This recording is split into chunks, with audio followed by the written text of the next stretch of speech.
मम प्रिय छात्र छात्राओं, पिछले पीरियड में बेटा मैं तुमको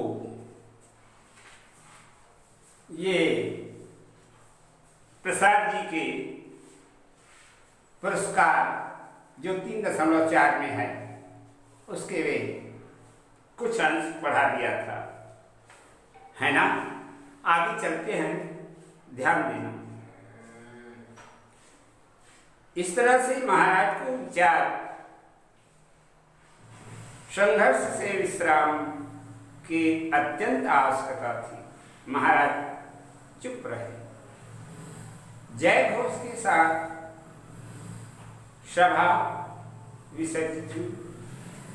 सब अपने अपने शिविरों से में चले गए, किंतु मधुलिका को उत्सव में फिर किसी ने न देखा और अपने खेत की सीमा पर विशाल मलूक वृक्ष के चिकने हरे पत्तों की छाया में वह अनमनी चुपचाप बैठी है। यहां तक हो गया था बेटा, ठीक। आ जाओ।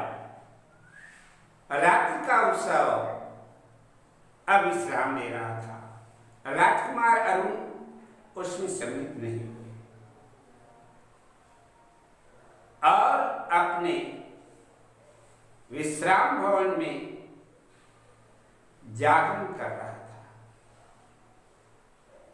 आंखों में नींद न थी। प्राची में जैसे ही गुलाली खिल रही थी। प्राची किसको कहते हैं जानते हो? रामचरितमानस में आता है, प्राची दिशि शशि उगे सुहावा। यानी प्राची कहते हैं पूर्व दिशा को ना। तो इस तरह से बेटा कहते हैं राजकुमार अरुण उसमें सम्मिलित नहीं हुआ। वह अपने ही विश्राम भवन में जागरण कर रहा था।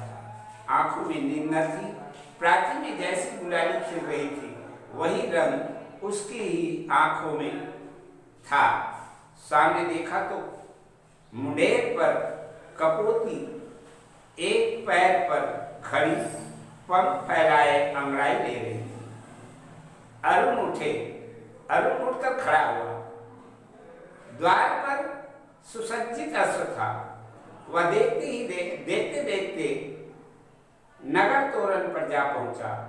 रक्षक गण ऊंघ रहे थे।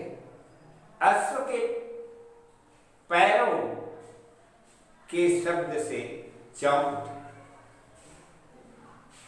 जब सबका नींद लग गया था तब ये उठा है। कौन? अरुण।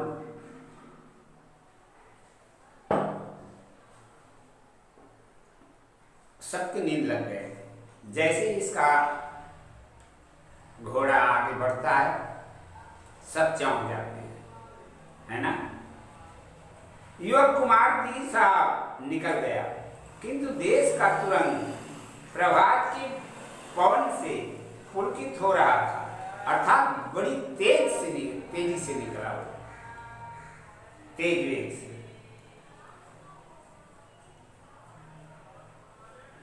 लेखक कहते हैं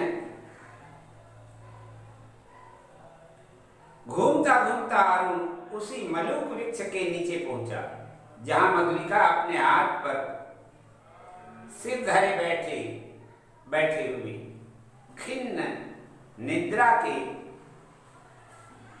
निद्रा का सुख ले रही थी।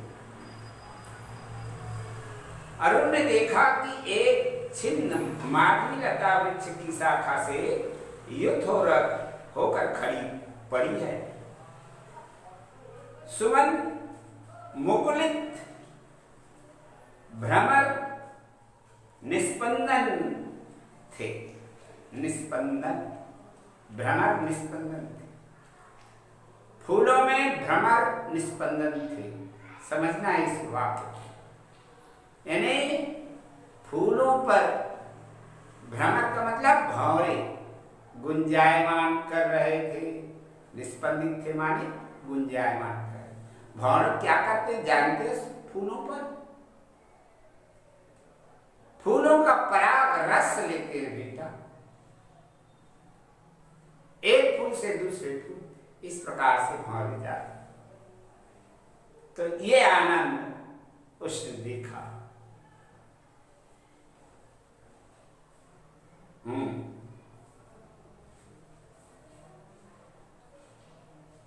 अरुण ने अपने अश्व को मौन रहने का संकेत दिया उस सुषमा को देखने के लिए, परंतु कोकिल बोल उठी। उस सुषमा को देखने के लिए, सुषमा किसको कहते हैं? ये जैसे तुम लोग अंग्रेजी में जानते हो पॉजिटिव, कॉम्परेटिव और सुपरलेटिव डिग्री, तो हिंदी में उसको कहते हैं सामान्य स्थिति और तुलनात्मक स्थिति और चरम सीमा। सबसे ये स्थिति अच्छा, सामान्य, बहुत अच्छा, ये तुलनात्मक, और सबसे अच्छा ये चरम सीमा की स्थिति है। तो इस तरह से सुषमा जो है ये अंतिम सीमा है सुंदरता। तो कह रहे हैं इस तरह सुषमा को देखने के लिए परंतु कोकिल बोल उठे। उस समय कोकिल जो है, कोयल जो है, बोल उठती है। जैसे उसने अरुण से प्रश्न किया, छी, कुमारी के सोए हुए सौंदर्य पर दृष्टिपान करने वाले धृष्ट, तुम कौन? ये कोयल की आवाज।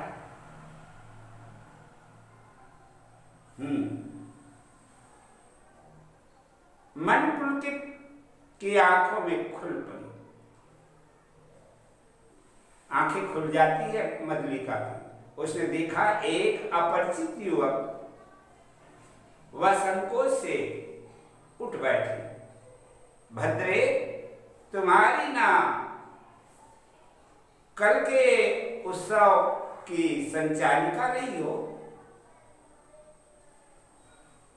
तुम ही रही हो ना कल के उत्सव की संचालिका? ऐसा अरुण ने पूछा मधुलिका से। उत्सव? हाँ, उत्सव ही तो था। कल उस सम्मान, क्यों? आपको कल का स्वप्न सता रहा है?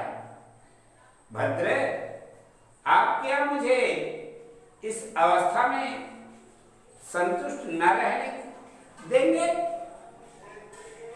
अरुण ने कहा कि इस अवस्था में आप मुझको संतुष्ट नहीं रहने देंगे। ये अरुण का एक प्रश्न है मधुलिका के समक्ष। अरुण कहता है, मेरा हृदय तुम्हारी उस छवि का भक्त बन गया है देवी। मेरे उस अभिनय का, मेरी विडंबना का मनुष्य कितना निर्दय है। अपरिचित, क्षमा करो, जाओ अपने मार्ग। जब इस तरह से अरुण बोलता है कि मेरा हृदय तुम्हारी छवि का भक्त बन गया है देवी, तब मधुलिका उसको जवाब देती है, मेरे उस अभिनय का मेरी विडंबना था। विडंबना माने हंसी, उपहास। मनुष्य कितना निर्दय है। अपरिचित, क्षमा करो, जाओ अपने मार्ग। इस तरह से मधुलिका उसको जवाब दे देती है अरुण को। सरलता की देवी, मैं मगध का राजकुमार तुम्हारे अनुग्रह का प्रार्थी हूं। अरुण कहने लगा कि मैं सामान्य नहीं हूं, मैं तो मगध का राजकुमार हूं और तुम्हारे कृपा की मैं निवेदन करता हूं। ऐसा अरुण ने कहा। मेरे हृदय की भावना अब गुंजन में रहना नहीं जानती। उसे अपनी के बाद कुछ और कहना चाह रहा है। कौन? अरुण। परंतु मधुलिका क्या कहती है? राजकुमार, मैं कृषक बालिका हूं, आप नंदन बिहारी और मैं पृथ्वी पर परिश्रम करके जीने वाली हूं। कहाँ है आप? फूलों की सैया पर सोने वाले और मैं जमीन पर लेटने वाली एक कृषक की बेटी हूं। तो इस तरह से परिश्रम करके जीने वाली आज मेरी स्नेह की भूमि पर से मेरा अधिकार छीन लिया गया। मैं दुख से विकल हूं, मेरा उपहास न करो। आज जो वहां उत्सव में हुआ उससे मुझे बड़ा क्लेश है, दुख है, और आप मुझे मेरा वो खिल्ली मत उड़ा। इस तरह से मधुलिका अरुण को जवाब देती है। अरुण कहता है, मैं कौशल नरेश से तुम्हारी भूमि तुम्हें दिलवा दूंगा।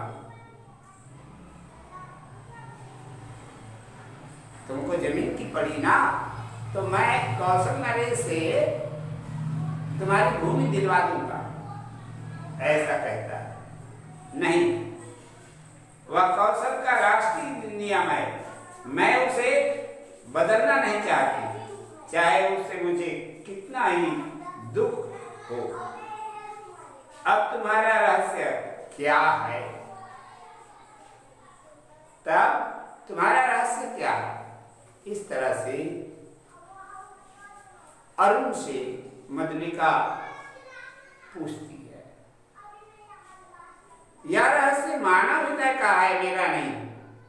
राजकुमार नियमों से यदि मानव हृदय का बाध्य होता तो आज मगध के राजकुमार का हृदय किसी राजकुमारी की ओर न खींचकर एक कृषक बालिका का अपमान करने ना आता। मधुलिका उठ खड़ी। राजकुमार अरुण की इन वाक्यों से प्रभावित हो जाती है मधुलिका। ऐसे वक्तव्य राजकुमार अरुण ने कहा जिससे उस मधुलिका के हृदय को छू लेती है। चोट खा करके राजकुमार लौट पड़ा। किशोर की किरणों में उसका रत्न किरीट चमक उठा।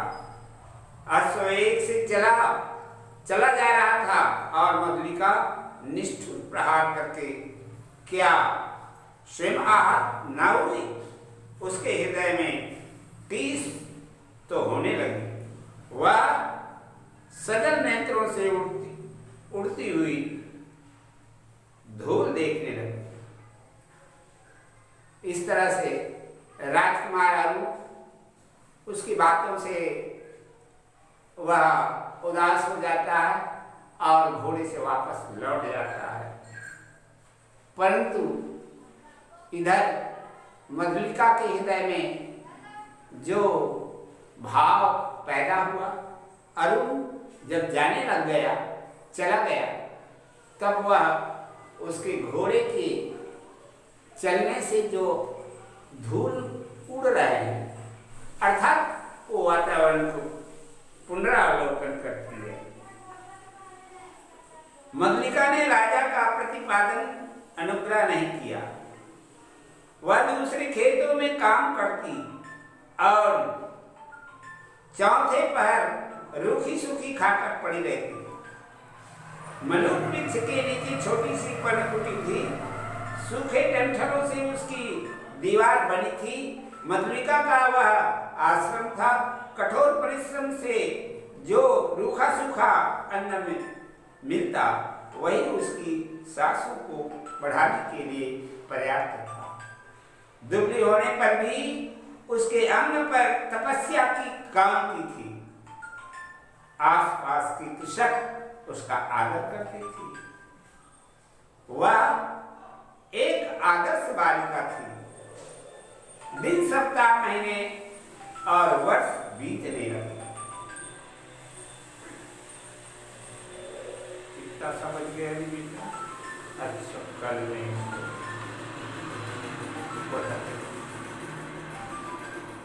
ठीक है, अगले पीरियड में पढ़ाएंगे बेटा। ठीक, ध्यान दिया करो, पढ़ा करो।